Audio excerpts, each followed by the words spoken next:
වලක් බලන්න යන්න පොල් මුඩේ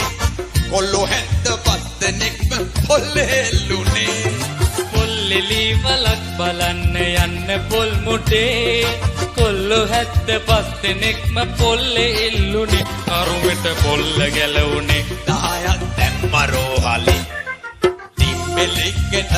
බග්ග සද්ද හඬවල කබල්ම බස් එකක් සොයා කොල්ලෝ ට්‍රිප් එකක් ගියා බස් එකේ ටයර් එකක් නැගලවිලා ගියේ රියදුරාදන් එක පස්සේ එළවගෙන ගියේ බස් එකේ ටයර් එකක් නැගලවිලා ගියේ රියදුරාද එක පස්සේ එළවගෙන ගියේ රියදුරු එළවගෙන ගියේ රෝදය පල්ලමේ ගියේ